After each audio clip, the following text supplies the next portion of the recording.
Good morning, everyone. We are back after the summer holidays. It's the first episode of Season 2 Take Care, and you're joining me and my fantastic co-host Morten. Today we have none other than Jane Brightman, the one who has two hearts, the green heart and the blue heart. Welcome, Jane. Thank you. That was a lovely introduction. Jane, welcome. It's a pleasure to have you on Take Care. And Sanga, you and I, we've been talking a lot over summer about kicking off the new season and experimenting, getting lots of more voices in to talk about digital and talk about social care. And Jane, you and I met not too long ago, and you introduced me to a world of people and knowledge, and it's simply a pleasure to have you here today. Tell us a bit more about Jane Brightman. Oh my goodness, where do I start? So yes, my whole career has been in social care. So I started, I think I fell in love with social care when I was around 14, which was quite a long time ago. We're not going to go into how old I am, but it was a long time ago. And my great aunt had a stroke, and then she developed dementia, and I was very close to her. She was like my grandmother. And she was in hospital for a long time, and then she moved into a care home.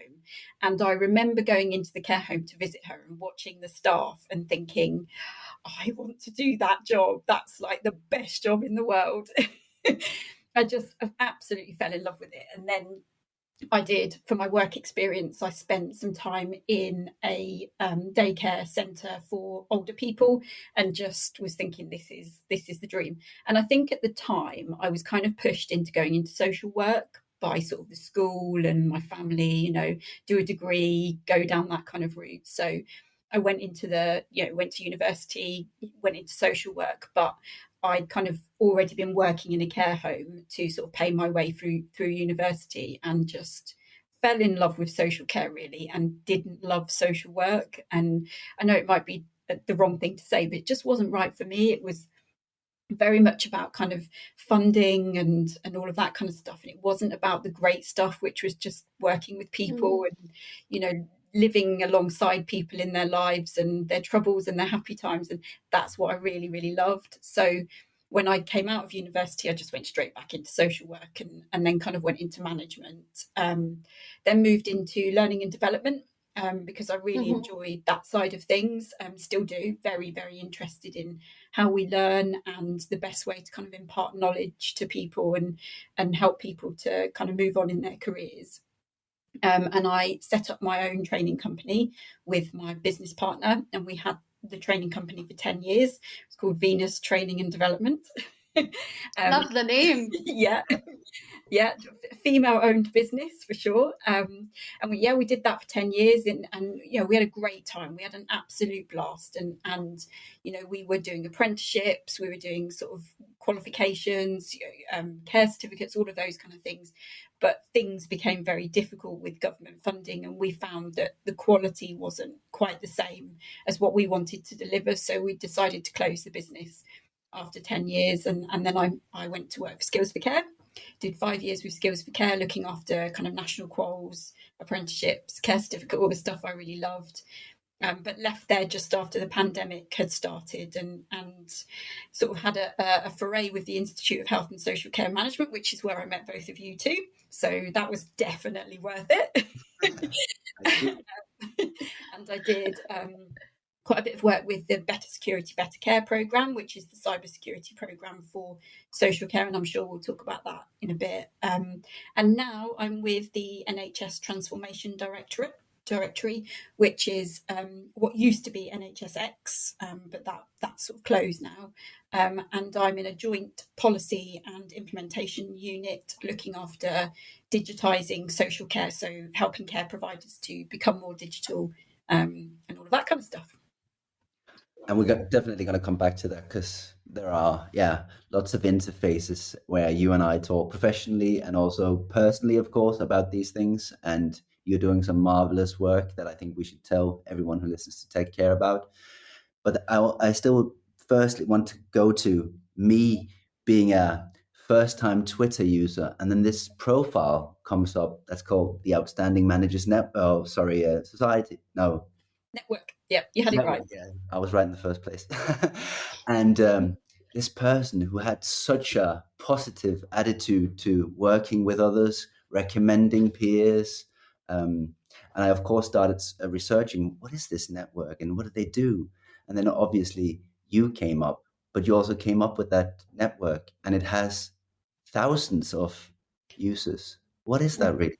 Yeah, we've just hit 7,000 users today, which is just Oh, wow. incredible. Yeah, I can't believe it. So myself and my training company business partner, we set that network up in probably around 2014, I think, when we had the business. And originally it was just for Devon and Cornwall care providers, because we used to run kind of breakfast events and things like that. And they said, oh, we just want a space to keep talking. So we were like, let's just set up a Facebook group. I mean, that it's as simple as that.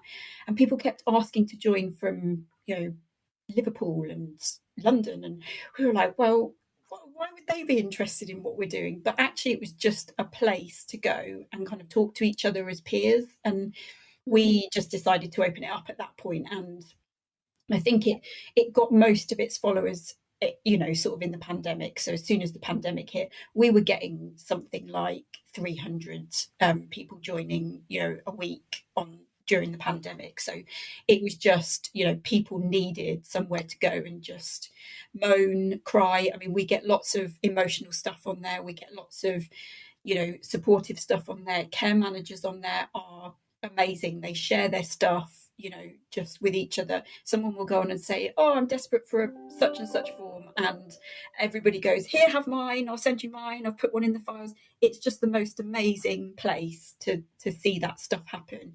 Really supportive. And we're really kind of keen to keep, people off there who are selling and trying to, do things that aren't care managers. So it's a safe space for care managers, care providers to go and just talk to each other and share ideas. That's fantastic, isn't it? And that's the trend, I would say, that has come out even since the COVID times, the collaboration and more people trying to, reach out and help and ask for help. And I think that's fantastic what you have done. But I would also love to talk about, the Care Innovators Group, which you and Morton, I know you were also very much part of the genesis of that group. Yeah, well, Morton and I set that up together. I think so. I think it was just before the Christmas break, 2020 maybe, and I basically just messaged Morton out of the blue and just said, right, I think we need some sort of innovators network. We need somewhere that, all of these amazing people that we talk to can come together and do some great stuff. What do you think? And would you like to set it up with me? And Morton was like, yep, let's do it. So we put out a message. I remember putting it out on social media just before we kind of switched off for the Christmas break.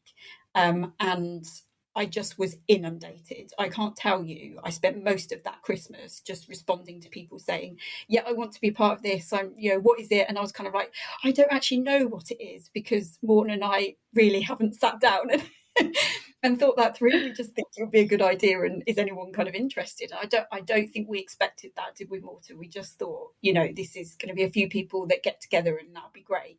There were just hundreds of people wanting to come together. And so that was really exciting. And, we got back in the January, we set up our first meeting. There were just a sea of faces in that first meeting that I don't even think we were quite prepared really for that first meeting. And then it became really clear that we needed to break off into smaller subgroups, because there was just too many people and too much to do. And that's when we started to form the kind of subgroups, looking at things like digital and technology and, the sort of public image of social care and those kind of things. And research was the sort of last one that came about. But just an amazing movement. And, and Adam's kind of taken that forward and just doing great stuff with it. And I'm really glad that that's continuing and that, we set that up. Yeah, it was to me, that was very central in the way I've learned you to know.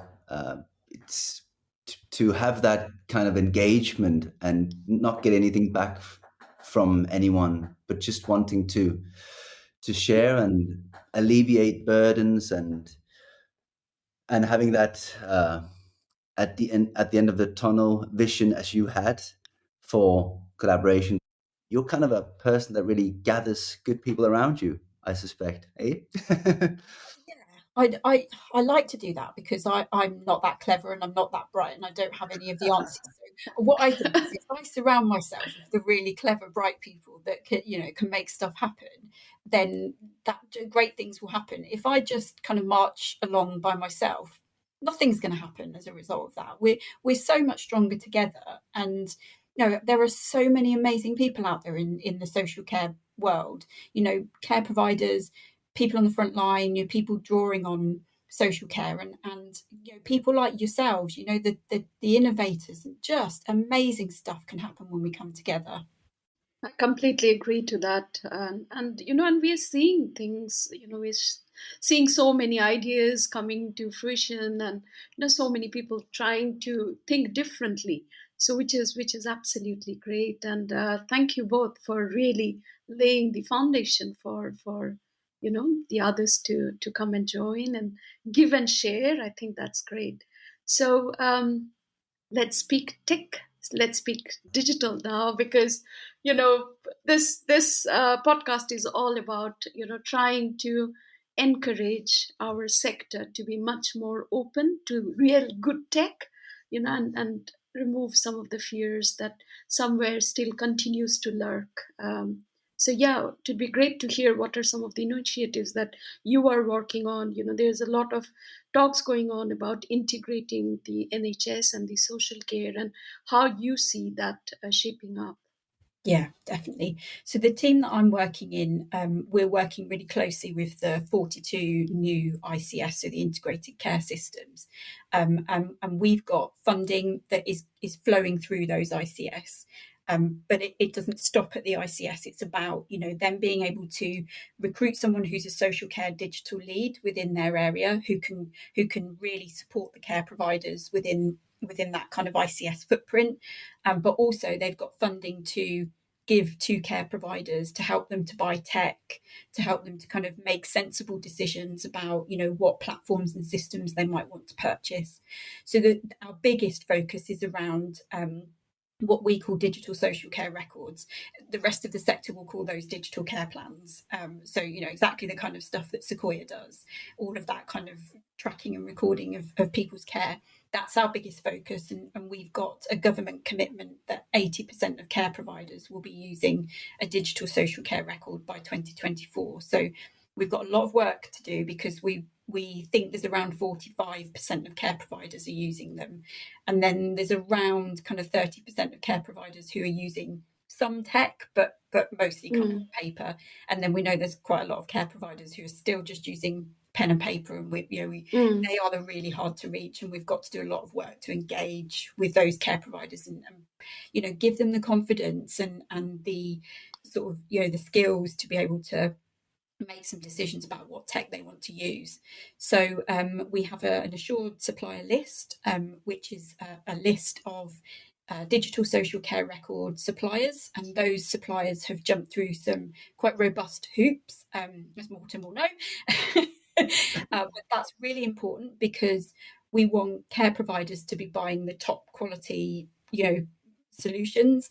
And part of that is that they're really safe and secure in terms of cybersecurity and data protection, and that they will interoperate with the shared care record, which is the sort of record that each ICS use within their footprint, that everybody within the system will have access to that information about each person, so about each of us as citizens.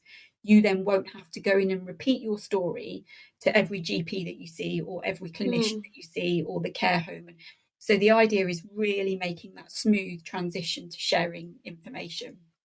It's leapfrogging. I mean, considering that spine you have, where these things can be interconnected or integrated, as we could also say, it's going to be leapfrogging for the sector, for the social care sector, especially when we have this connected. And when you say you've vetted a lot of suppliers, some very good systems out there that can all share their records, with NHS relevant services and so on. It's going to be quite fantastic, I believe. And one of the big areas that we've recognised is that we in the sector we lack a lot of digital skills. Actually, I think we lack digital confidence in the sector because the skills we can pick up those skills if we're just confident enough to pick up bits of tech or open up systems and play around with them and press buttons and do things. And I talk to a lot of people who work in care who say, "Oh, I can't switch on that tablet or that phone or that because it'll blow up if I touch it." And it's like, no, it won't. It's really hard to blow up a computer. And if you just have a play around, you can't do damage. You just so it's that confidence I think that we need to give people. And a big part of the program that I'm working on is around digital skills, creating lots of opportunities, exploring things like, why don't we have a social care digital leadership academy like Health do? Why don't we have social care CIOs, so chief information officers, like Health do? All of those kind of things. Why aren't we as equal and in the same kind of position as Health is? There's a lot of work to do, but there's a lot of dedication and commitment. Yeah. And, even being aware that we have to embark on a journey like that and taking the first step is, I think, a big way forward because, we often say in the world of change and transformation, the first step is being aware and, then making the journey happen. So, no, that's all great things. And I completely agree with what you said there. It's more around fear of something will go wrong rather than how things will become better if we use tech. So again, it would be great to hear some more thoughts around the cybersecurity program that you shared just a few minutes ago. Just before, I just really like to comment on what you said there, because I think you're really working with a thorough ethos, because you're not alone setting up a systems approach to how to grasp this. There's also the implementation and the skills and the commitment to learning and development that you're also offering through this, let's call it a movement, which I really think it is. So I think if you didn't have like the learning aspect of it, I think someone could potentially point to it and say, well, it's good enough that systems can do, but we're talking about a sector that's moving really, really fast in its digital transformation right now, but that you're also setting up this, working with the various other stakeholders like digital social care on this, means that I think the ethos of requiring and the ambition of wanting to be digital in 24 is solid. I think it's workable. Of course, it's not necessarily doable on the date, on the mark, but it's solid. It's serious. Yeah, and it's a journey. It is. It's a long journey. We're not gonna leap into it overnight, but we're already seeing some great things coming from it. So and I have to say, the team that I work with we're quite small and we're very niche within the kind of NHS world. We're the only social care team really, and they often will look at us and say, social care. And we've got a lot of internal education to do to help our health colleagues to understand social care better. But the team is, quite a few of us come from a social care background. That's purposely being done by the leaders to make sure that we're not just a group of people trying to make policy that we just don't understand. We're really living and breathing it, and they're really pushing for sector input, for us to spend time in the sector, talking to people, really understanding the problems. But even for that, Jane, even for that, like the getting to know social care better, you've set up the hexi time, or setting it up where you can, like in a very new and fresh way, approach learning and sparring and shadowing. And I think that's also another thing, and you're doing that with a tech component as well, saying, well, actually, there's this type of economy where you can share learnings and experiences and so on. So again, there, I think you're backing it up with a lot of ethos when having ambitions that are this like wild and good. Absolutely. And HexiTime is a time banking platform for health and social care professionals. So we're also trying to give back, because people will earn credits if they give us their time and provide shadowing opportunities and mentoring opportunities for us. And they'll be able to use those credits on the system themselves. So they will be able to kind of buy learning opportunities, shadowing opportunities back for themselves. So we're trying to make it really two-way. So it's not kind of constantly take from the sector and not value what the sector gives to us. So really trying to live and breathe that ethos. Brilliant. So how do people join HexiTime? Literally, hexitime.com. Go on, you create your own profile. We will very soon be launching our space on there, and people can kind of come onto our space and say, happy to offer you 3 hours of my time to talk through what it's like to be a care home manager, or what it's like to be a tech supplier in social care, or what it's like to be a training provider in social care, or a commissioner, or someone drawing on social care. That's as easy as it will be, and then you will earn credits back for offering us that time. And the dream is that we actually go out and meet people in person. It's still very difficult with some of the COVID restrictions for care homes in particular, but that's the dream. That's where we want to get to. That's a fantastic initiative. So anyone listening to this podcast, they should immediately go register themselves on HexiTime. Yeah, we're waiting. Definitely. We're doing it. It's literally an exclusive for your podcast. That's great. That's great. With technology, there's a big component of data. Yeah. And we do a lot of work around the world of data. We want to educate the sector more around using data, trying to sometimes connect with technology, sometimes detach it from technology, but have the concept and understanding and demystifying data. So I'd be really keen to understand, what's this program? Because many of the care providers that we work with, they would come and say, we don't have a clue. And we also know that we have a really not so efficient way of teaching or training our workforce on GDPR, for example, or even cybersecurity and how to protect yourself from cybercrime. Yeah, absolutely. So the Better Security, Better Care programme is funded by the government, and you can find all the information that you want about it on the Digital Social Care website. Lots of resources and materials and guidance and advice, and a helpline for care providers who are struggling with anything, cyber or data protection. And the programme is encouraging and supporting people to complete the DSPT, which is the Data Security and Protection Toolkit.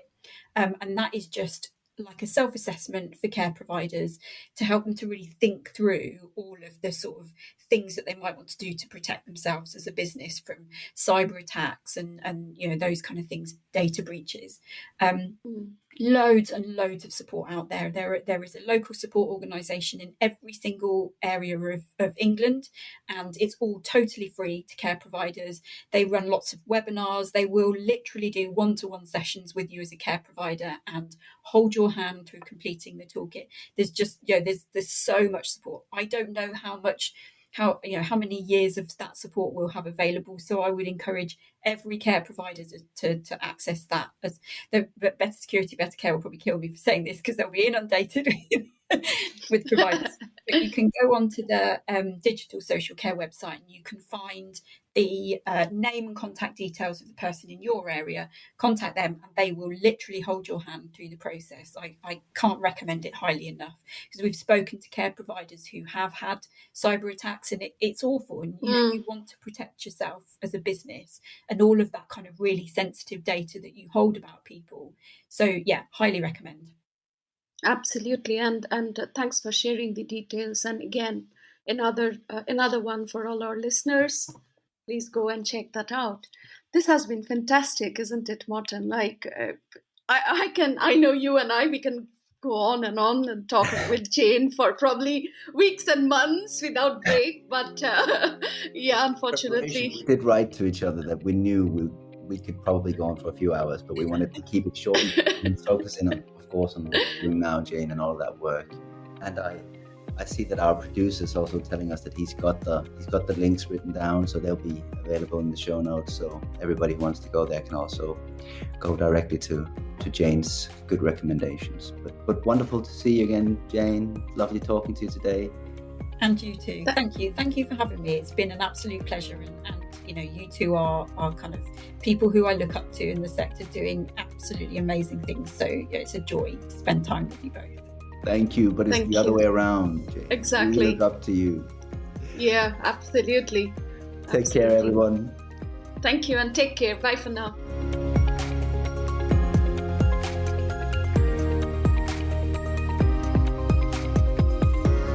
Thank you for listening. Don't forget to subscribe, review, and share your favorite Take Care podcast with your friends and colleagues. Until we meet next week, take care.